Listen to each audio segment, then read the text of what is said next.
अस्सलाम वालेकुम। आज की इस वीडियो में हम डिस्कस करेंगे फ्लो साइटोमेट्री। फ्लो साइटोमेट्री में हम देखते हैं कि एक जो सा सेल है इंडिविजुअल के अंदर वो कैसे वर्क कर रहा है।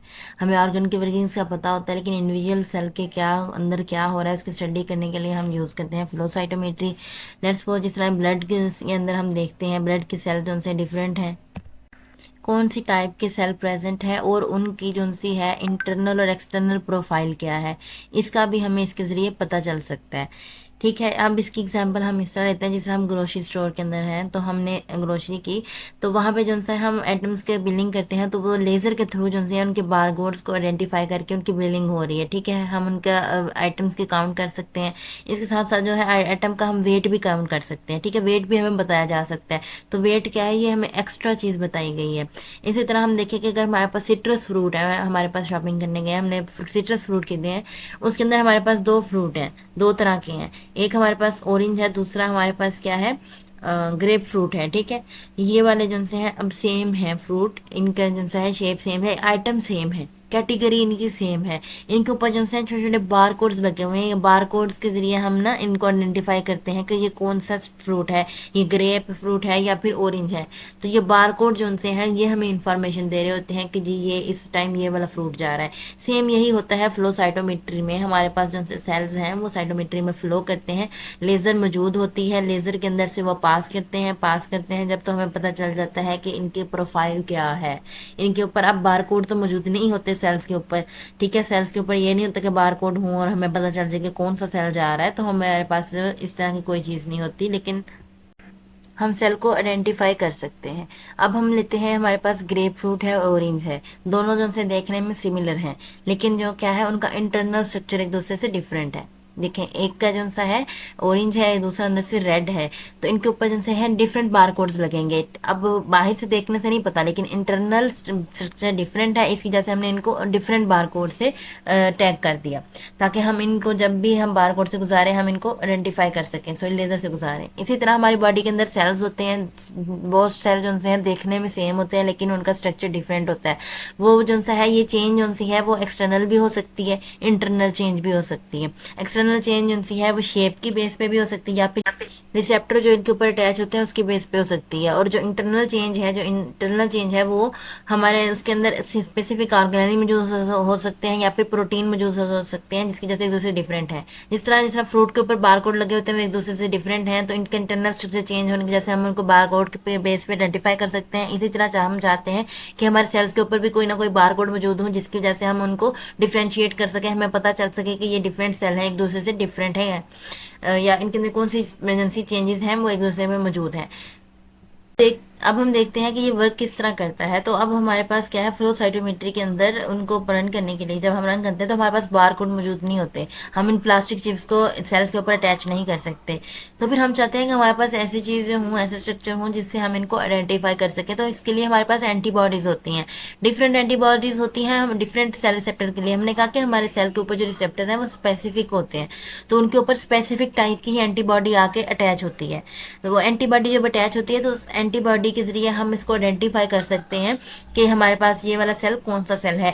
एंटीबॉडी की बेस पे ही आइडेंटिफिकेशन होती है, और हमें एंटीबॉडीज़ को स्पेशली चूज़ करना चाहिए, खास अच्छे ख्याल से चूज़ करना चाहिए। अब लेट्स सपोज कि हमारे पास ये इम्यून सेल्स की पॉपुलेशन है, एक हमारे पास जो से टी सेल्स हैं, दूसरे एनके सेल्स हैं और कुछ न्यूट्रोफिल्स भी हैं।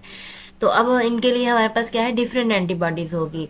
तो इनको जो सा है, लेट्स सपोज ये जो सी है टी सेल के लिए एंटीबॉडी है, ये वाला स्ट्रक्चर जो सा है, ये वाला हमारे पास एन के सेल्स के लिए है, और ये वाला जो सा स्ट्रक्चर जो नेक्स्ट है ये हमारे पास न्यूट्रोफिल्स के लिए। तो अब ये एंटीबॉडी स्पेसिफिक है, देखिए इनकी शेप जो सी एक दूसरे से डिफरेंट है, ये सिर्फ इन्हीं सेल्स के साथ जाके अटैच होगी, और हमें पता होगा कि हमने जो एंटीबॉडी ऐड की है ये जो से है ये न्यूट्रोफिल्स के साथ अटैच हो रही है, ये टी सेल के साथ अटैच हो रही है, ये एन के सेल्स के साथ अटैच हो रही है। अब देखें, ये अगर एंटीबॉडी जो हमारी टी सेल और एन के सेल दोनों के साथ अटैच हो जाए, तो इस तरह की हमने एंटीबॉडी नहीं लेनी, फिर तो हमारा पर्पस खत्म हो जाएगा। कि अगर एक एंटीबॉडी दो सेल्स के साथ अटैच हो रही है, दोनों टाइप के सेल के साथ अटैच हो सकती है, तो फिर हमारी सेपरेशन नहीं हो पाएगी इस फ्लो साइटोमेट्री में। तो हमने सिर्फ वही लेनी है, हमने चूज वही एंटीबॉडीज करनी है जो सिर्फ उसी सेल के साथ जाके बाइंड करती हूँ। हमारे पास वो एंटीबॉडीज़ हों जो उनके यूनिक फीचर्स को एक मतलब बता सकें, इनहेंस कर सकें, उनके यूनिक फीचर्स को मिक्स ना करें। तो इस तरह जिस तरह हमारे पास अब है, ये देखें सेम हमारे पास फ्रूट है, अगर हम इनके लिए सेम बार कोड लगा दें तो सेम बार कोड जो सा है इनके जो से स्पेशल फीचर है, जो इंटरनल स्ट्रक्चर डिफरेंट है, उसको खत्म कर देगा। जिस तरह हम सिट्रस फ्रूट का इनके ऊपर बार कोड लगा देते हैं तो दोनों सिट्रस फ्रूट, लेकिन इनकी यूनिकनेस खत्म हो गई कि दोनों क्या है, उनकी असल आइडेंटिटी इंटरनल स्ट्रक्चर के बेस पर डिफरेंट थे, वो चीज़ खत्म हो गई। हमारे पास वैरायटी ऑफ एंटीबॉडीज मौजूद होती हैं, तो हमने हमारे पास बार कोड बनाने का चांस होता है कि हम बार कोड बना सकते हैं, क्योंकि हमारे पास वैरायटी ऑफ एंटीबॉडीज हैं। कुछ एंटीबॉडीज जो सी हैं वो एक्सटर्नल साइड पे जाके अटैच होती हैं, कुछ जो सी हैं वो इंटरनल होती हैं, इंटरनल जाके अटैच होती हैं। लेकिन जो इंटरनल होते हैं ना, इंटरनल एंटीबॉडी के जाके अटैच होना, वो थोड़ा कम्प्लेक्स मेथड होता है, वो मुश्किल होता है। स्टेनिंग, इंटरनल स्टेनिंग के लिए हमें फिक्सिंग करनी पड़ती है, उसके बाद परमेबलाइजेशन करनी पड़ती है। परमेबलाइजेशन में क्या होता है, हम जो सा है इसके अंदर पोर्स बना देते हैं, इस तरह होल्स बना देते हैं, और फिर जो सा है जो हमने सिलेक्ट की होती है एंटीबॉडीज, वो अंदर जाके जो प्रोटीन्स होते हैं उनसे अटैच हो जाती हैं। अब हमने ये प्रोटीन मतलब एंटीबॉडी को तो चूज़ कर लिया, अब हमने क्या करना है, ऐसा करना है कि फ्लो साइटोमेट्री में हम इनको रिकॉग्नाइज कर सकें। तो अब इनको रिकॉग्नाइजेबल बनाने के लिए हम क्या है, इनके अंदर फ्लोरोक्रोम ऐड करते हैं। ठीक है, फ्लोरोक्रोम को हमने इसके अंदर ऐड करना है। वो क्या है, फ्लोरेसेंस शो करेगा और जाके वहाँ पे फ्लो साइटोमेट्री के अंदर अपना शाइनिंग कलर देगा, वहाँ पे रिकॉग्नाइज कर सकेंगे हम इसे। ठीक है, इसे ज़रूरी हो गया। इसके बाद अगर हम कोई और फ्लोरेसेंस ऐड करते हैं या कोई और फ्लोर कलर ऐड करते हैं, तो हमें इस बात का ख्याल रखना है कि उसका कलर जो सा है वो डिफरेंट हो, ताकि हम इन दोनों को डिस्टिंग्विश कर सकें। जब हम इनको इनकी डिटेक्शन करें तो ये डिफरेंट कलर दें। अब ये हमने जो सा है, हमने पूरा स्ट्रक्चर तैयार कर लिया, एंटीबॉडीज अटैच करके हमने ये मिक्सचर बना लिया। अब इन सबको जो सा है हम एक ट्यूब के अंदर सबको ऐड कर लेंगे, जितने भी इम्यून सेल्स हमने डिफरेंट फ्लोरोक्रोम्स के साथ टैग करके हमने बना लिए। अब असल प्रोसेस आता है जिसमें हमने फ्लो साइटोमेट्री करना है और लेज़र के अंदर से हमने इनको व्यू करना है। एक एक करके हमने इन सबको हमने लेज़र के थ्रू गुजारना है, इन सबको फिर एनालाइज करना है और चेक करना है कि इनके ऊपर कौन सा कलर आता है।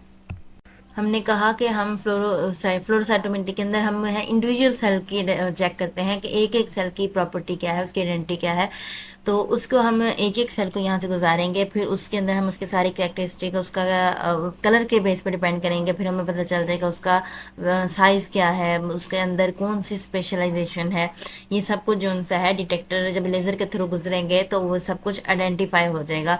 किस बेस पे होगा, उसके ऊपर जो फ्लोरोक्रोम अटैच किया होगा, हमें पता होगा हमने कौन सी एंटीबॉडी के साथ कौन सा फ्लोरोक्रोम अटैच किया है और कौन सी एंटीबॉडी जो है कौन सी इम्यून सेल के साथ जाके अटैच है, तो ये सब कुछ हमें पता चल जाएगा।